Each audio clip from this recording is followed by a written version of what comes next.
సత్యనారాయణమూర్తి నీకు భక్తితో నమస్కారం చేస్తున్నాను అని అంటే అప్పుడు ఆయన మన శ్రీనారాయణమూర్తి నారదవంక చూసి నారదమాముని కిమర్థం ఆగతోసిత్వం కిందే మనసి వర్తదే కథయస్వ మహాభాగ కథయస్వ మహాముని. ఓ నారదమాముని, నీవు వచ్చినటువంటి మరి కోరిక ఏంటో చెప్తే నీ కోరికను తప్పకుండా తీరుస్తాను అని అంటే అప్పుడు ఆ నారదమాముని విశ్వర్ వారు చెప్తున్నారు, మర్త్యలోకే జనా సర్వే నానా క్లేశ సమన్విత నానా యోని సముత్పన్న పచ్యంతే పాపకర్మభి. భూలోకంలో మానవులు అనేక రకాలుగా పుడుతూ అనేక రకాల కష్ట నష్టాలని దుఃఖ దారిద్ర్యాలను అనుభవిస్తున్నారు.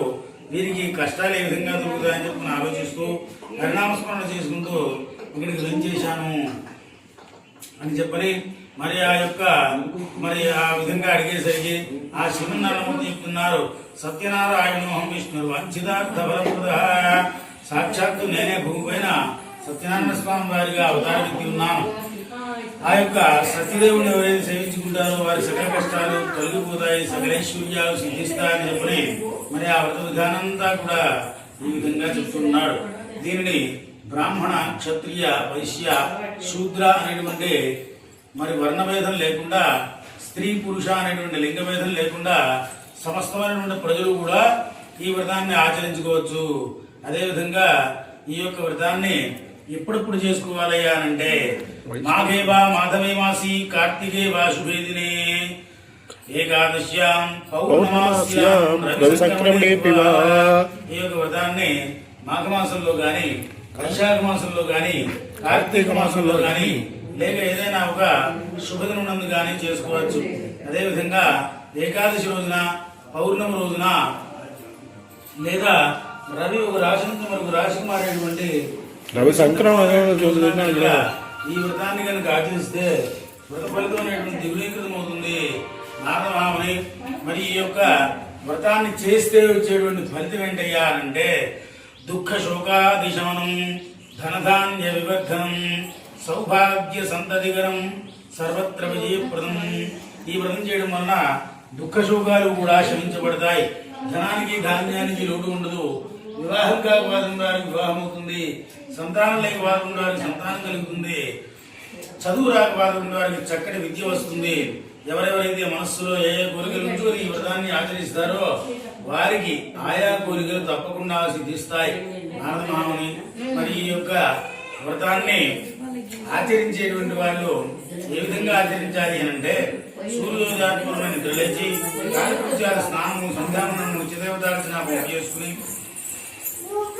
ఆ స్వామివారి రోజుని ఓ దేవాదిదేవ సత్యనారాయణ ప్రభు ఈ రోజున నీ అనుగ్రహం కోసం చెప్పని వ్రతం చేసుకున్నా అని చెప్పిన స్వామికి నమస్కారం చేసుకుని ఏ ప్రదేశంలో అయితే పూజ చేయదలుచుకుంటామో ఆ ప్రదేశంలో ఆవు పేడతోటి కలిగి దానిపైన రంగురంగుల చూర్ణాలతో ముగ్గులు పెట్టి దానిపైన నూతన వస్త్రాన్ని పరిచి బియ్యం పోసి ముందుగా విఘ్నేశ్వరుణ్ణి, తరువాత ఇంద్రాది అష్టదిక్పాలకుల్ని, గణేశాది పంచలోకపాలకుల్ని, ఆదిత్యాది నవగ్రహ దేవతల్ని కూడా సమంత్రకంగా ఆవాహన చేసి స్వామివారిని కలశ మీద ఆవాహన చేసి షోడశోపచార విధులతో పూర్తి చేసి స్వామివారి ఒక ప్రథమ పంచామృతాభిషేకం చేసి ఆ పంచామృతాన్ని తీర్థంగా స్వీకరించాలి. గోధుమ చూర్ణంతో చేసిన ఏదైనా పదార్థాన్ని నైవేద్యంగా పెట్టి దాన్ని ప్రసాదంగా స్వీకరించాలి. ఈ రకంగా చేసిన తర్వాత కథలన్నీ కూడా శ్రద్ధగా విని బ్రాహ్మణులకు యథాశక్తిగా దక్షిణించి బంధువులతోనూ మిత్రులతోనూ కూర్చుని భోజనాధికారులు గించాలి. ఈ రకంగా కనుక చేస్తే భూలోకంలో మరి ఆ విధంగా చేసిన తర్వాత కూడా సాయంకాలం కూడా వీలైతే నృత్య గీతాధికారులు, హరికథ కాలక్షేపాలు, భాగవత సప్తాహాలు కూడా జరిపించాలి.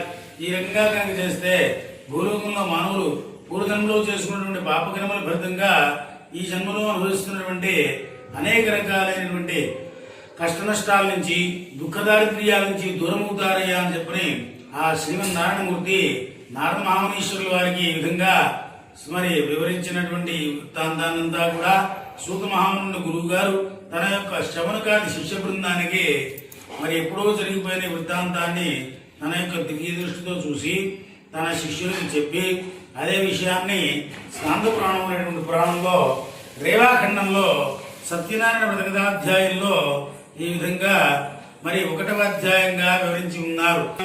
ఆ ఆ విధంగా సూత మహాముని వారు తన యొక్క శౌనకాది శిష్య బృందానికి 2వ అధ్యాయంగా వివరిస్తూ ఉన్నారు. శిష్యులారా వినండి.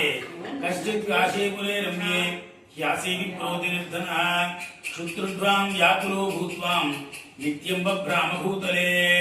మరలా ఆ విధంగా సూత మహాముని వారు చెప్తున్నారు. శిష్యులారా వినండి. పూర్వము కాశీనగరంలో అగ్నిదత్తుడు అనేటువంటి ఒక బ్రాహ్మణుడు అన్న వస్త్రాలు లేక ఆకలితో బాధపడుతూ ప్రతి ఇల్లు తిరుగుతూ భిక్షాటం చేసుకుంటూ జీవితాన్ని కొనసాగిస్తూ ఉండేటువంటి వాడు. దుఃఖితం బ్రాహ్మణం దృష్ట్వా భగవాన్ బ్రాహ్మణ ప్రియ. ఆ విధంగా దుఃఖిస్తున్నటువంటి ఆ బ్రాహ్మణుడు చూసి సాక్షాత్ వైకుంఠవాసైన శ్రీమన్నారాయణమూర్తే ఒక బ్రాహ్మణ రూపాన్ని పొంది ఆ యొక్క అగ్నిదత్తునికి ఎదురుగా వెళ్ళి, ఓ అగ్నిదత్త, నీవు వేదాంగాలు చదువుకుని ఉండి కూడా ఈ రకమైనటువంటి దుర్భర దారిద్ర్యాన్ని అనుభవించడానికి గల కారణం నీవు పూర్వజన్మలో చేసుకున్న పాపకర్మల ఫలితమే. అటువంటి పాపకర్మలు పోగొట్టడం కోసం సాక్షాత్ వైకుంఠవాసిని శ్రీమన్నారాయణమూర్తి సత్యనారాయణ స్వామి వారికి అవతారం ఉన్నారు. ఆ సత్యదేవుని సేవించుకో, నీ సకల కష్టాలు తొలగిపోతాయి, సకల ఐశ్వర్యాలు కూడా సిద్ధిస్తాయి అని చెప్పని ఆ వ్రత విధానంతా కూడా చెప్పి అక్కడి నుంచి కూడాను వెళ్ళిపోయాడు. తర్వాత అగ్నిదత్తుడు ఎలాగైనా సరే ఈ వ్రతం చేయాలంటే కోరికతోటి మన్నాడు ఉదయాన్నే సూర్యోదయపూర్వమైన తెలిసి కాలకృత్యాది స్నానము సంధ్యావందనము నిత్యదేవతార్చన పూర్తి చేసుకుని ఆ యొక్క స్వామిని ఈశాన్య దేశంలో ఈశాన్య ప్రదేశంలో ప్రతిష్ఠ చేసి ఆ స్వామిని నమస్కారం చేసుకుని, ఓ దేవాధిదేవ సత్యనారాయణ ప్రభు, ఈ రోజున నీ వ్రతం చేయాలంటే కోరిక అయితే ఉంది, కానీ నా వద్ద ఎటువంటి ధనం కానీ ద్రవ్యం కానీ లేవు. నేనే ఏ రోజున భిక్షాటంలో వచ్చిన ద్రవ్యంతో ఆ రోజే జీవితాన్ని కొనసాగిస్తున్నాను. కాబట్టి ఈ రోజున మరి భిక్షాటనకు వెళ్ళగా ఎంతైతే ద్రవ్యం వస్తుందో అంతలోనే నీ వ్రతాన్ని చేసుకుంటాను, నేను ఉపవాసం ఉంటాను అని చెప్పని మరి ఆ రోజు సాయంకాలం ప్రదోషకాలం వరకు కూడా ఉపవాసం ఉండి ప్రదోషకాలంలో సత్యనారాయణ స్వామి వారి యొక్క వ్రతాన్ని అత్యంత భక్తి శ్రద్ధలతోటి కూడా పూర్తి చేస్తున్నాడు. మరి ఆ యొక్క వ్రత ప్రభావం చేత అతను ఆ యొక్క కాశీ నగరాన్ని పరిపాలించేటువంటి రాజుగారి యొక్క దృష్టిలో పడి ఆ రాజుగారి ద్వారా రాజపురోహితుడిగా నియమితులై మరి ఆ రాజుగారి ద్వారానే ఘనఘనక వస్తువాహనాల్ని పొందగలిగి సుభిక్షంగా సుఖంగా సంతోషంగా జీవితాన్ని కొనసాగిస్తూ విడవకుండా ప్రతి పౌర్ణమి రోజున మాత్రం ఈ వ్రతాన్ని తప్పకుండా ఆచరిస్తూ ఉండేటువంటి వాడు.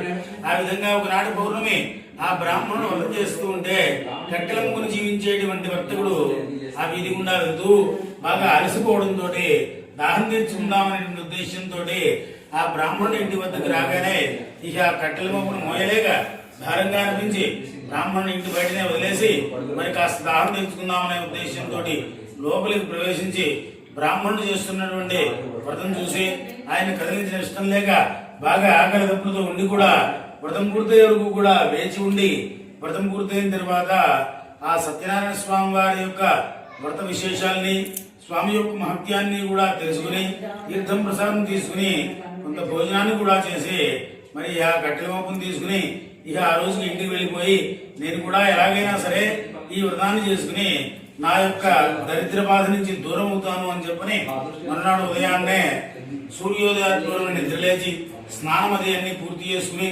తన వద్ద ఉన్నటువంటి కట్టెల మోపును భుజం మీద పెట్టుకుని, ఓ దేవాదిదేవ సత్యనారాయణ ప్రభు, నా వద్ద ఉన్నటువంటి యావదాస్తి కూడా ఈ కట్టెల మోపే, కాబట్టి ఈ కట్టెల మోపును అమ్మగా ఎంతైతే ద్రవ్యం వస్తుందో అంతలోనే నీ వ్రతాన్ని చేస్తాను, నేను ఉపవాసం ఉంటాను అని చెప్పిన ఆ రోజు మొత్తం కూడా వీధికి వెళ్లి ఆ యొక్క కట్టెల మోపును అమ్మగా వచ్చినటువంటి ద్రవ్యంలోంచి తానేమి తీసుకోకుండా మొత్తం కూడా స్వామివారి యొక్క వ్రతానికి వినియోగించి సాయంకాలం ప్రదోషకాలం వరకు కూడాను ఉపవాసం ఉండి ప్రదోషకాలంలో శ్రీ సత్యనారాయణ స్వామి వారి యొక్క వ్రతాన్ని అత్యంత భక్తి శ్రద్ధలతోటి కూడాను పూర్తి చేసుకున్నాడు.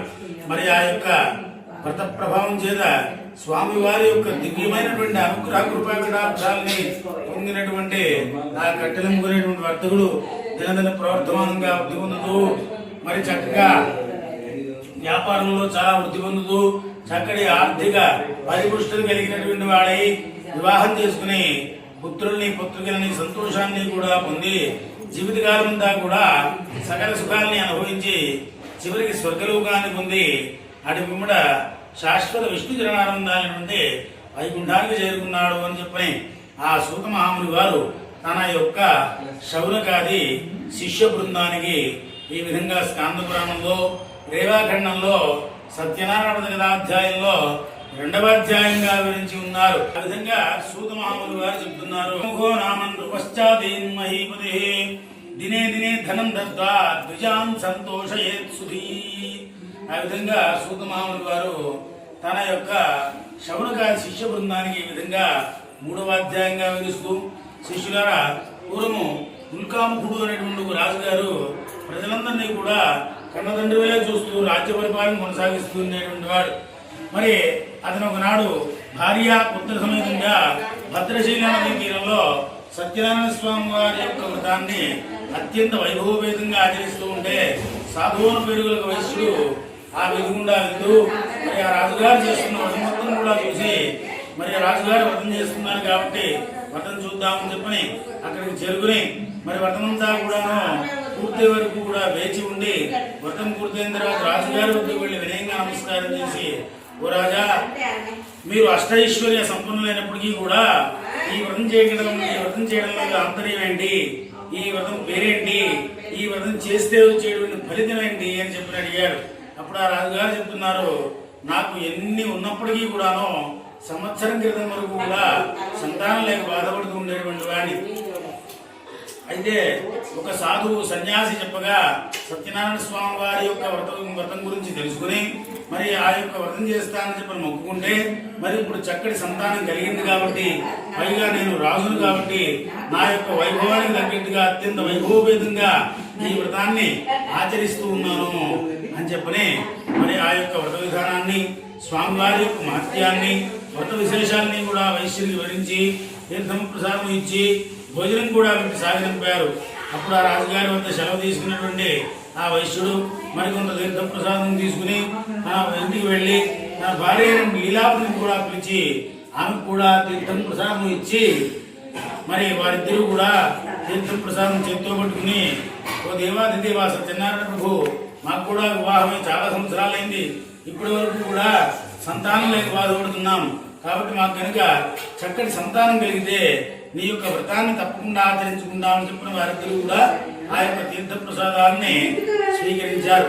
ఆ తీర్థ ప్రసాదాన్ని స్వీకరించిందే తడవుగా స్వామి యొక్క అనుగ్రహ కృపాకటాక్షాలని పొంది ఆ దంపతులు సంతాన యోగ్యానికి పాత్రులయ్యారు. ఆ నెల నుంచి ఆ లీలావతి గర్భాన్ని ధరించి 10వ మాసానికి ఒక స్త్రీ శిశువుకి జన్మనిచ్చింది. ఆమెకు కళావతి అని పేరు పెట్టుకుని అల్లాముద్దుగా పెంచుకుంటూ ఉన్నారు. కళావతి కూడా శుక్లపక్ష చంద్రులాగా దినదిన ప్రవర్ధమానంగా పెరుగుతూ వస్తోంది. ఆ విధంగా కొంతకాలం సంతోషకరమైనటువంటి రోజులు గడిచిన తర్వాత ఒకనాడు భార్య భర్తకు సత్యనారాయణ స్వామి వారి యొక్క భర్త విషయాన్ని గుర్తు చేయగా అతడు కేవలం లోభగుణంతో డబ్బులు ఖర్చు చేయబోతారనే ఉద్దేశంతో అమ్మాయికి ఎలాగో యుక్త వయసు రావస్తోంది, మరి యుక్త వయసులో వివాహం చేస్తాను, వివాహ సమయంలో వ్రతం చేస్తాను, మరి ఇప్పుడు ఒకసారి వ్రతము, మరలా వివాహ సమయంలో ఒకసారి వ్రతము ఎందుకు, ఒకేసారి వివాహ సమయంలో చేస్తాలే అని చెప్పని అప్పటికి ఆమెను సమాధానపరిచి మరలా వ్యాపారం కోసం చెప్పని బయటికి వెళ్ళిపోయాడు. తర్వాత కొంతకాలానికి కళావతికి యుక్త వయసు రావడంతో యోగ్యుడైన వైశ్యకుమారుని ఇచ్చి వివాహం జరిపించాడు. అప్పుడు కానీ దాని తర్వాత అనేక సార్లు కానీ కూడా సత్యనారాయణ స్వామి వారి యొక్క వ్రతం చేయమని భార్య ఎన్నిసార్లు అడిగినప్పటికీ కూడా అతడు కేవలం లోభగుణంతో డబ్బులు ఖర్చు అయిపోతాయనే ఉద్దేశంతో మరలా వ్రతాన్ని వాయిదా వేస్తూనే ఉన్నాడు.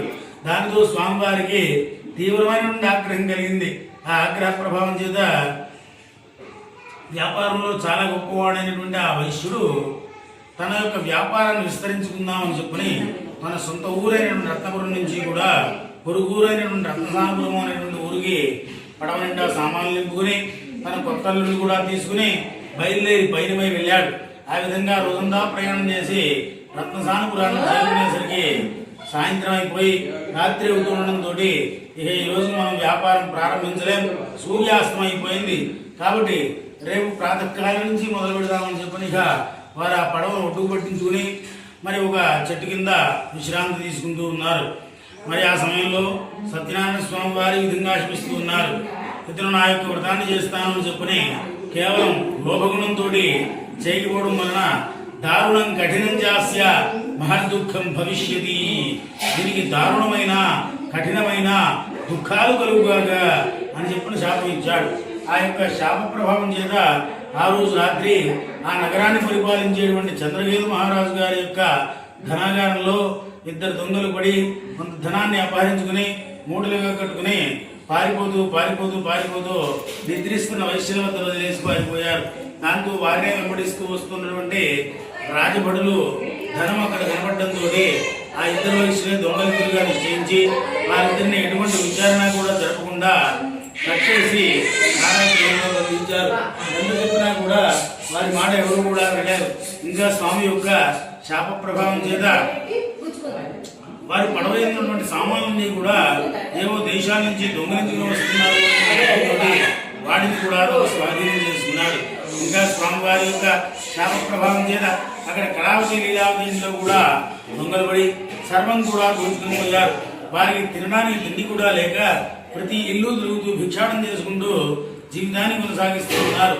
ఆ విధంగా కొంతకాలం కష్టపూరితమైనటువంటి రోజులు గడిచిన తర్వాత ఒకనాడు కుమార్తె కళావతి మరి భిక్షాటం కోసం బయటికి వెళ్ళి అక్కడి నుంచి కూడా ఒక బ్రాహ్మణుని ఇంట్లో వ్రతం జరుగుతుందని చూసి ఈ రోజున ఇక్కడ వ్రతం జరుగుతుంది కాబట్టి భోజనం తప్పకుండా లభిస్తుంది అనేటువంటి ఉద్దేశంతో మరి ఆ యొక్క బ్రాహ్మణ ఇంట్లోని ప్రవేశించి వ్రతానికి కావాల్సినటువంటి సామాగ్రిని తీసుకురావడంలో కొంత సహాయం చేసి మరి ఆ వ్రతం పూర్తి కూడా వేచి ఉండి వ్రతం పూర్తయిన తర్వాత స్వామి యొక్క మహత్యాన్ని వ్రత విశేషాన్ని కూడా తెలుసుకుని కూడా తీసుకుని కొంత భోజనాన్ని దానం చేసి కొంత భోజనాన్ని తన తల్లి అయినటువంటి లీలావతికి కూడా తీసుకుని వెళ్ళి ఆమె కూడా ఆ తీర్థ ప్రసాదాన్ని ఇచ్చి భోజనాన్ని వడ్డించి ముందుగా సత్యనారాయణ స్వామి వారి యొక్క వ్రత విశేషాల్ని స్వామి యొక్క మహత్యాన్ని కూడా వివరించసాగింది.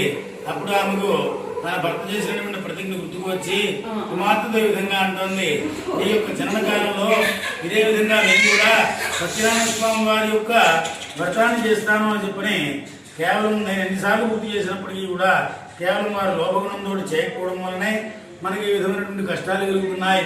వ్యాపారం కోసం బయటికి వెళ్ళిపోయినటువంటి వాళ్ళు ఇప్పటి వరకు కూడా తిరిగి రావట్లేదు. వారి క్షేమ సమాచారం కూడా తెలియట్లేదు. వారిద్దరూ ఎక్కడున్నా సరే క్షేమంగా కనుక తిరిగి వస్తే మనకి ఈ విధమైనటువంటి భిక్షాటం చేసుకోవాల్సినటువంటి అగత్యం తప్పుతుంది అని చెప్పని మరునాడు ఉదయాన్నే వారి శక్తి కొద్దీ కూడా ఒక మట్టి ముందనే కలశంగా ఏర్పాటు చేసుకుని 9 ఖర్జూర పండ్లు మాత్రమే నైవేద్యంగా పెట్టగలిగి వారు ఆ వ్రతాన్ని అత్యంత భక్తి మరియు శ్రద్ధలతోటి కూడాను ఆ వ్రతం పూర్తి చేసుకుని ఆ సత్యనారాయణ స్వామి వారిని వేడుకుని తమ భర్త అల్లుడు ఇద్దరు క్షేమంగా తిరిగి వచ్చే విధంగా ఆశీర్వదించమని వేడుకోగా వారి భక్తికి శ్రద్ధకు మెచ్చుకున్నటువంటి సత్యనారాయణ స్వామి వారు దొంగతనంలో కోల్పోయినటువంటి సొత్తు తిరిగి లభించేట్లుగా వారిని అనుగ్రహించి ఆశీర్వదించి మరి అదే రోజు రాత్రి చంద్రకేతు మహారాజు గారి కలలో కనబడి, ఓ మహారాజా, నీ కారాగృహంలో 2 వైశ్యులు అన్యాయంగా బంధింపబడ్డారు. వారు నా శాప ప్రభావం చేత ఆ విధంగా బంధింపబడ్డారు. నేటితో వారి శాపమోచనమైపోయింది. కాబట్టి రేపు ప్రాతకాలాన్నే వారిద్దరిని విడిచిపెట్టేయాలి. వారి వద్ద స్వాధీనం చేసుకున్న ధనం వారి కష్టార్జితం కాబట్టి అది కూడా నీవు తిరిగి ఇచ్చేయాలి. ఇది నా ఆజ్ఞ, లేకపోతే నువ్వు రాజ్యపురుషుడు అవుతావు అని చెప్పగా అప్పుడు ఆ యొక్క రాజుగారి ఉలిక్కిపడి నిద్రలేచిన వాడై మంత్రి పురోహితుల్ని పెద్దల్ని అందరినీ కూడా పిలిపించి తనకు వచ్చినటువంటి కరణ సభలోని వారందరికీ చెప్పి వారి యొక్క సలహా తీసుకుని వైశ్యుల్ని కనుక నేను విడిచిపెట్టకపోతే మరి నేను దైవ ఆగ్రహానికి గురి కావాల్సి వస్తుంది అని చెప్పని తెలుసుకుని మరి ఆ వైశ్యులిద్దరిని తన సభకు పిలిపించుకుని, వైశ్యులారా, దైవం ప్రతికూలించడం వలన మీకు ఈ విధమైన కష్టాలు కలిగాయి.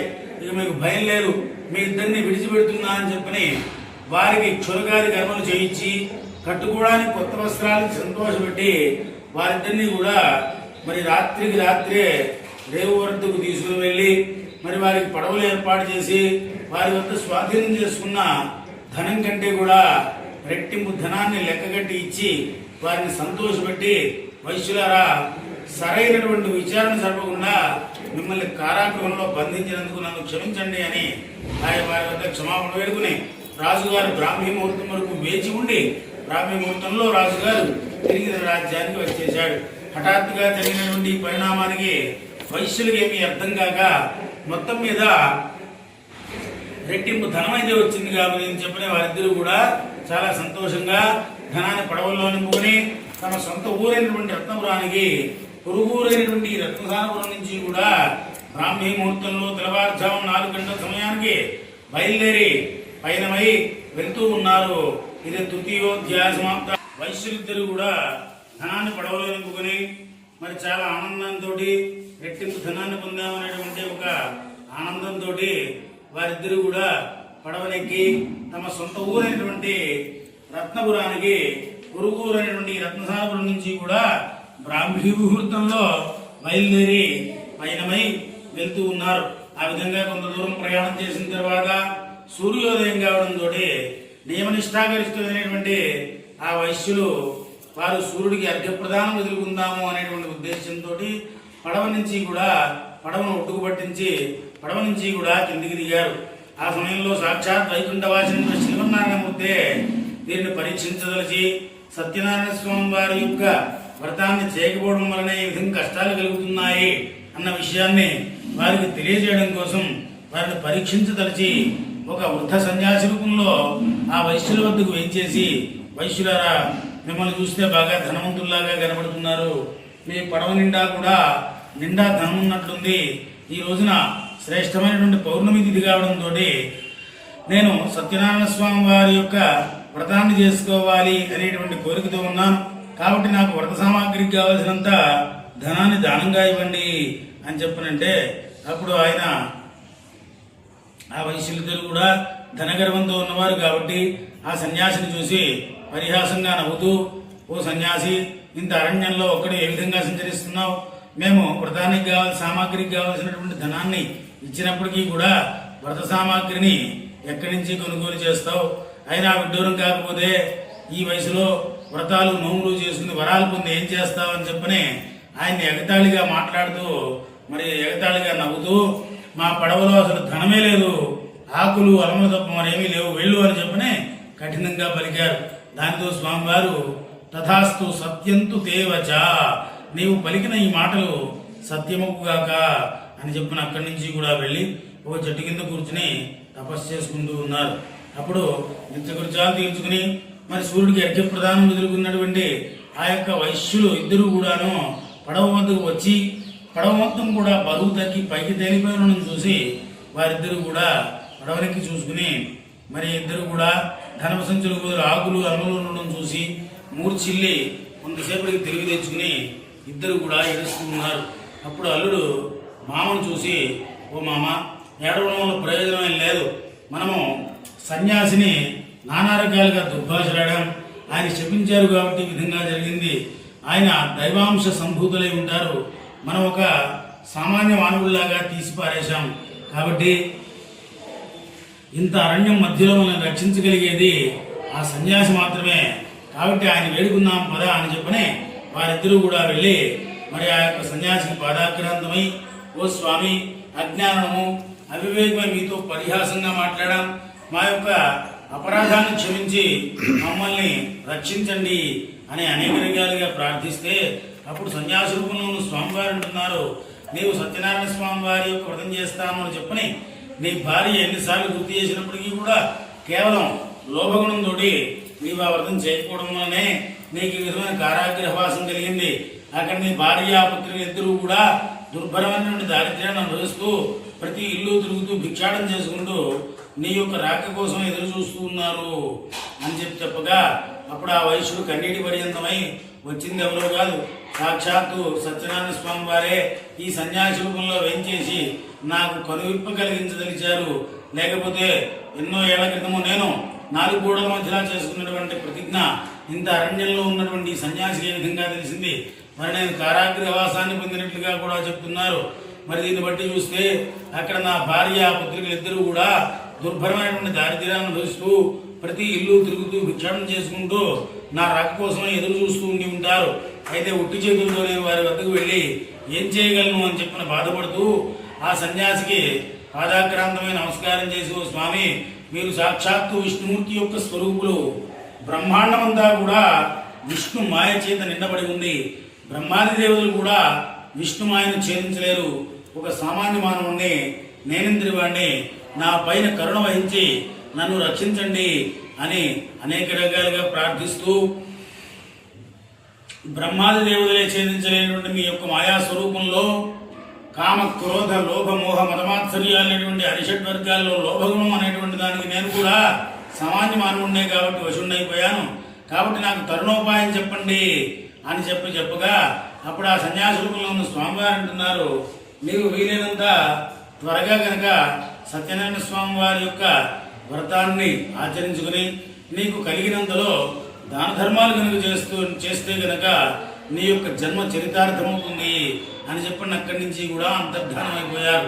అప్పుడు ఆ వైశ్యుడు కనుడు తెరిచి చూడగా స్వామివారు అంతర్ధానం అయిపోవడాన్ని గమనించి మరి ఇది సాక్షాత్తు విష్ణుమూర్తి యొక్క వాక్కుగా భావించి వెంటనే పడవనెక్కి చూసుకోగా పడవలో ధనం మొత్తం కూడా యథాప్రకారంగా ఎక్కడిదక్కడే ఉన్నాను చూసి ఆ స్వామివారు నా పైన అనుగ్రహించి నాకు కనువిప్పు కలిగించదలిచి ఈ విధంగా సన్యాసి రూపంలో వేయించేసి నాకు కనువిప్పు కలిగించారు. కాబట్టి ఈ రోజున ఎలాగైనా సరే నేను వ్రతం చేసుకున్నాకే ఇంటికి వెళ్తాను అని చెప్పిన ప్రతిజ్ఞ చేసుకుని మరి ఉపవాస దీక్షను కూడా మొదలుపెట్టి మరి చాలా వేగంగా తన సొంత ఊరైనటువంటి రత్నపురానికి బయలుదేరి పయనమై వెళ్ళాడు. ఆ విధంగా బ్రాహ్మీ ముహూర్తంలో బయలుదేరి చాలా వేగంగా ప్రయాణం చేయడం వలన మిట్ట మధ్యాహ్న సమయానికన్నా ముందే ఆయన ఆ రత్నపురానికి చేరుకుని ముందుగా ఆ వైశ్యుడు కిందికి దిగి మిగతా సామాన్లని తన అల్లుడిని దింపమని చెప్పి ఆ ప్రదేశంలో ఆ నదీ తీరంలో వ్రతం చేసుకున్నాక ఇంటికి వెళ్తా అని చెప్పి ప్రతిజ్ఞ చేసుకుని ఆ నదీ తీరంలో ఆ ప్రదేశంలో అత్యంత పరిశుద్ధమైనటువంటి ప్రదేశం కోసం వెతుకుతూ దర్శనం బిల్వవృక్షస్య స్పర్శనం పాపనాశనం అన్నారు. ఏ యొక్క వృక్ష స్పర్శనం చేత సకల పాపాలు హరించబడతాయో అటువంటి బిల్వవృక్ష మూలం అనేటువంటిది బ్రహ్మ విష్ణు మహేశ్వరులు నివసించేటువంటి స్థానం కాబట్టి అంతకన్నా పవిత్రమైనటువంటి ప్రదేశం మరొకటి ఉండదని చెప్పని తెలుసుకుని మరి ఒక బిల్వవృక్షం మూలాన్ని ఎంచుకుని దాని మూలంలో ఉన్నటువంటి ప్రదేశాన్నంతా కూడా తానే స్వయంగా శుభ్రపరుచుకుని అయితే ఇదే ఊళ్ళో ధర్మపత్ని కూడా ఉంది కాబట్టి వ్రతాలు నోములు చేసుకున్నప్పుడు ధర్మపత్ని సమేత అంటారు కాబట్టి ఇదే ఊళ్ళో ఉంది కాబట్టి ధర్మపత్ని సమేతంగానే చేసుకుందాం అనేటువంటి ఉద్దేశంతో ఒక బంటును పిలిచి నీవు ఇంటికి వెళ్ళి నా భార్య పుత్రికలు ఇద్దరికీ కూడా మేము క్షేమంగా చేరుకున్నాం అనేటువంటి విషయాన్ని తెలియజేసి ఒక నా భార్యను మాత్రమే ఉన్నపళంగా బయలుదేరి రమ్మన్నా అని చెప్పని కబురు పెట్టాడు. అప్పుడు ఆ వ్యక్తి ఇంటికి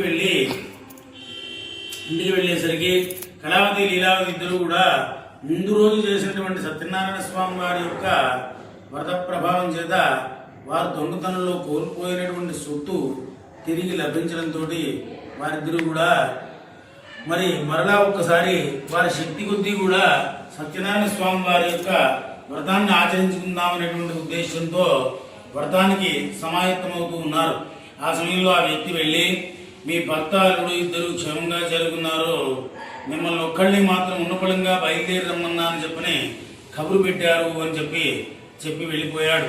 తర్వాత తల్లి అయినటువంటి లీలావతి కుమార్తెతో ఈ విధంగా అంటుంది, ఇంకా వ్రతం మొదలు కాలేదు కాబట్టి నీ వ్రతం జాగ్రత్తగా పూర్తి చేసుకునిరా, నేను పాతివ్రత్య ధర్మం పాటించాలి కాబట్టి వారు ఆజ్ఞాపించిన వెంటనే వెళ్ళిపోవాల్సిందే అని చెప్పని కుమార్తెను తొందర చేసి మంగళ నీరాజనాలు తీసుకుని మరి రేవు వద్దకు బయలుదేరి వెళ్ళింది. ఆ విధంగా ఆ రకంగా జరిగిన తర్వాత కుమార్తె అయినటువంటి కళావతి వ్రతం మొత్తం కూడా జాగ్రత్తగా భక్తి శ్రద్ధలతో పూర్తి చేసుకుంది. కానీ ఎన్నో రోజుల తర్వాత వచ్చినటువంటి తన భర్తను చూడాలి అనేటువంటి ఒక అత్యుత్సాహంతో అక్కడ తీర్థం ప్రసాదం తీసుకోకుండానే వ్రతం పూర్తి కాగానే బయటికి వచ్చేసింది. దానితో స్వామివారు తన యొక్క మాయా ప్రభావం చేత రేవులి పడవతో సహా అల్లుడు మునిగిపోయే విధంగా అందరికీ కనబడేలా చేశారు. దానితో తీరంలో ఉన్న వారందరూ చాలా దుఃఖిస్తూ ఉన్నారు. ఈ వార్త మిగులు గ్రామస్తులందరికీ తెలియడంతో మొత్తం గ్రామం అంతా కూడా ఆ రేవు వద్దకే చేరుకుని ఆ వైశ్య కుటుంబం తరఫున వారందరూ కూడా బాధని విచారాన్ని వ్యక్తం చేస్తూ ఉన్నారు. మరి అప్పుడే అక్కడికి చేరుకున్న కళావతి కూడా తన భర్తని ఇంటిలో మునిగిపోయాడు అన్న విషయాన్ని తెలుసుకుని అతను లేనటువంటి జీవితం తనకెందుకు అని చెప్పని ఆయన చనిపోయి ఉంటాడనేటువంటి భావనకు వచ్చి అతని యొక్క పాదుకలను తీసుకుని సతీ సహగమనం చేయడానికి సిద్ధపడితే స్వామివారు కరుణించి మరి అదృశ్య రూపంలో కళావతి వద్దకు వచ్చి, ఓ కళావతి, నీ భర్తకు వచ్చిన నష్టమేం లేదు. నీవు నీ కంటితో చూసేదంతా నిజం కాదు, ఇది నా మాయా ప్రభావం చేత జరుగుతుంది. నీవు సత్యనారాయణ స్వామి వారి యొక్క వ్రతాన్ని చేసుకున్న తర్వాత తీర్థం ప్రసాదం తీసుకోకుండానే రేవు వద్దకు వచ్చేసావు. ఆ విధంగా రావడం తప్పు అన్న విషయాన్ని నీ ద్వారా మిగిలిన ప్రజలకు తెలియజేయాలనుకున్నాను. అందుకే ఈ విధంగా చేశాను. కాబట్టి నీవు ఇంటికి వెళ్ళి తీర్థం ప్రసాదం తీసుకునిరా, అంతా శుభమవుతుంది.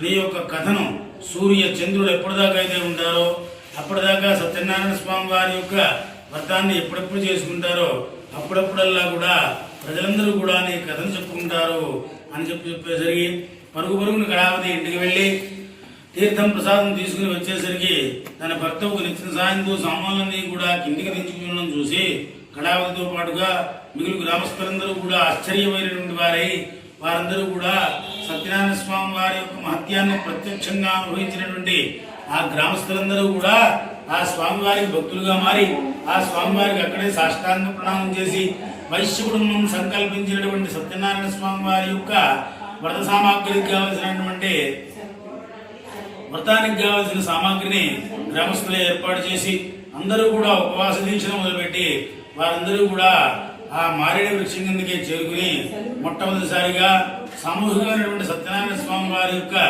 వ్రతాన్ని ఆచరించుకుని తీర్థ ప్రసాదాలు తీసుకుని గ్రామస్తులందరూ కూడా వారి వారి ఇళ్లకు వెళ్ళిపోయారు.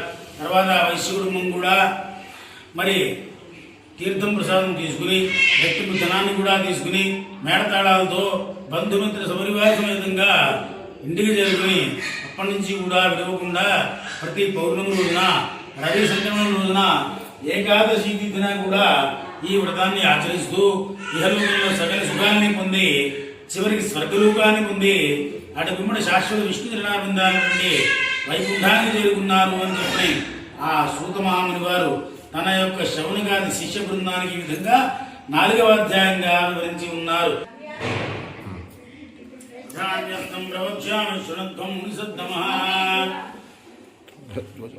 ఆసీత్ తుంగధ్వజో రాజా ప్రజాపాలనతత్పరః దినే దినే ధనం దత్వా విజాం సంతోషయత్సుధీ.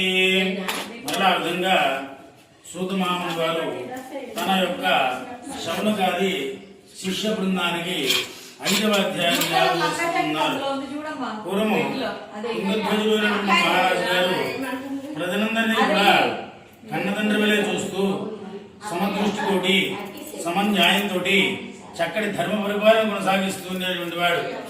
అతని యొక్క రాజ్యంలో ఉండేటువంటి ప్రజలందరూ కూడా సుఖంగా సుభిక్షంగా సంతోషంగా జీవితాన్ని కొనసాగిస్తూ తమ రాజుగారంటే విపరీతమైనటువంటి ప్రేమాభిమానాలు గౌరవ మర్యాదలు కలిగి ఉండేటువంటి వారు. అటువంటి ఆ రాజ్యంలో వారి అరణ్యాల్లో ఉండేటువంటి క్రూర మృగాల సంఖ్య ఎక్కువైపోవడంతో అవన్నీ కూడా అరణ్య పరిధులు దాటుకుని నగరాల్లోనికి ప్రవేశించి ప్రజల్ని పశువుల్ని భయభ్రాంతులకు గురి చేస్తూ ఉంటే ప్రజలను రక్షించాల్సిన బాధ్యత రాజుగారిది. కాబట్టి ఆయన వెంటనే ప్రాణాలకు కూడా లెక్క చేయకుండా ధనుర్బాణాలని అస్త్రశస్త్రాలని తీసుకుని కొంత సైన్యాన్ని కూడా వెంటబెట్టుకుని అరణ్యానికి వేట కోసం వెళ్ళి ఆ వేటలో అనేక రకాల క్రూరమృగాలను సంహరించి తిరిగి ఇంటికి వస్తూ తాను తెచ్చుకున్నటువంటి ఆ కొద్ది సైన్యం నుంచి కూడా విడిపోయిన వాడై దారి తప్పిపోయి బాగా అలసిపోయి ఒక చెట్టు కింద కూర్చున్నాడు. అప్పుడు అక్కడే గొల్లలు కొందరు సత్యనారాయణ స్వామి వారి యొక్క వ్రతాన్ని ఆచరిస్తున్నాను చూసి నేను రాజునైనటువంటి అహంకారంతో అక్కడ ఉన్నటువంటి స్వామివారికి నమస్కారం కూడా చేయలేదు. తర్వాత గొల్లల మొత్తం కూడా పూజ మొత్తం కూడా పూర్తి చేసుకుని సాక్షాత్తు రాజుగారే తమ గూడానికి విచ్చేశారు అనేటువంటి ప్రేమతోటి వారందరూ కూడా రాజుగారికి ఉన్నతాసనం ఏర్పాటు చేసి ఆయన్ని గౌరవించి రాజ్యానికి మొత్తం రాజుగారి పెద్ద కాబట్టి ఆయన్ని గౌరవించడం కోసం మొట్టమొదటి తీర్థ ప్రసాదము కూడా రాజుగారికి ఇచ్చి తర్వాత వారందరూ కూడా మరి పూజా స్థలానికి వెళ్ళి ఆ తీర్థ ప్రసాదాలని భక్తితోటి స్వీకరించారు. కానీ రాజుగారు మాత్రం తనలో దాని విధంగా అనుకుంటున్నారు, వీరేమిటి గొల్లలు, నేను క్షత్రియుని పైగా రాజుని, వీరిచ్చినటువంటి తీర్థ ప్రసాదం నేను తీసుకోవడం ఏంటి అని చెప్పని ఆ తీర్థ ప్రసాదాలని కాలితో తన్నేసి అవమానించి తన యొక్క రాజ్యాన్ని వెళ్ళిపోయాడు. దానితో స్వామివారికి తీవ్రమైన ఆగ్రహం కలిగింది. ఆ ఆగ్రహ ప్రభావం చేత పొరుగు రాజ్యాలతోటి అనవసరంగా చిన్న చిన్న కారణాలుగా యుద్ధాలు మొదలయ్యాయి. ఆ యుద్ధాల్లో తన యొక్క 9 కుమారులు కూడా ఒకరొకరే చనిపోతూ ఉన్నారు. సకల సంపదలు కూడా హరించుకుపోతూ ఉన్నాయి. క్రమంగా దరిద్రం సంభవిస్తోంది. అప్పుడు రాజుగారు ఏకాంతంగా కూర్చుని ఈ విధంగా ఆలోచించుకుంటున్నాడు.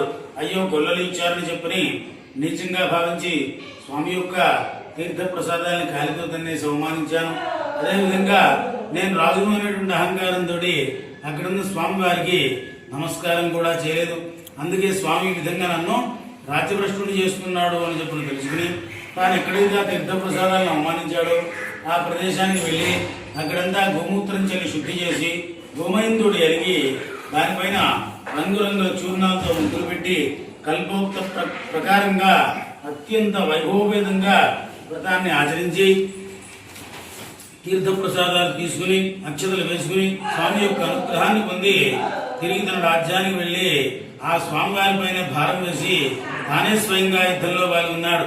ఆ యుద్ధంలో సత్యనారాయణ స్వామి వారి యొక్క వ్రత మహత్యం చేత పొరుగు రాజ్యాలపైన అత్యంత సునాయాసంగా విజయాన్ని సాధించి వాటన్నింటినీ తిరిగి తన రాజ్యంలో కలుపుకుని తిరిగి ధనవంతుడై మరణా పునర్వివాహం చేసుకుని పుత్రవంతుడై బ్రతికి ఉన్నంతకాలము కూడా ప్రతి పౌర్ణమి రోజున, రవి సంక్రమణం రోజున, ఏకాదశి తిథిన కూడా ఈ వ్రతాన్ని ఆచరిస్తూ ఇహలోకంలో సకల సుఖాలని పొంది చివరికి స్వర్గలోకాన్ని పొంది అటు పిమ్మట శాశ్వత విష్ణు చరణానందాన్ని నుండి వైకుంఠానికి చేరుకున్నారు అని చెప్పని ఆ సూత మహాముని గారు తన యొక్క శౌనకాది శిష్య బృందానికి వివరిస్తూ, శిష్యులారా, మహాప్రభావమైనటువంటి ఈ వ్రతాన్ని ఎవరైతే భక్తి శ్రద్ధలతో ఆచరిస్తారో, ఎవరైతే వ్రత కథను భక్తితో వింటారో వారు ధనవంతులవుతారు. బంధనాన్ని పొందిన వారు బంధవిముక్తులవుతారు. భయగ్రస్తులకు భయం తొలుగుతుంది. సకలమైనటువంటి కోరికలు తీరిన వారి చివరిగా స్వామి యొక్క పాదపద్మాలనే చేరుకుంటారు. కాబట్టి ఈ వ్రతం చేయవలసినటువంటి ఆవశ్యకతను, ఈ వ్రత విధానాన్ని, ఈ వ్రతం చేస్తే వచ్చేటువంటి ఫలితాన్ని మీకు వివరించాను. కలియుగంలో సత్యనారాయణ స్వామి వారిని కొందరు సత్యేశ్వరుడని, సత్యదేవుడని కూడా పిలుస్తారు. సనాతనుడైన శ్రీహరి ప్రతి యుగంలో కూడా అనేక రకాల అవతారాల్ని, రూపాల్ని పొందుతూ ప్రజల్ని సదా కాపాడుతూ రక్షిస్తూ ఉంటాడు.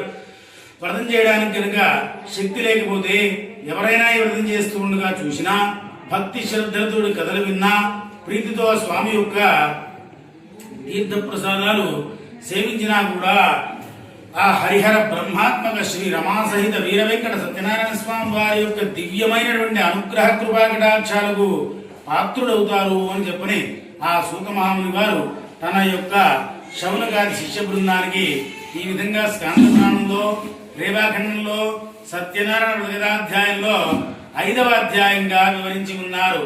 ఇది 5వ అధ్యాయ సమాప్త. జయ బోలో సత్యనారాయణ ప్రభుకి.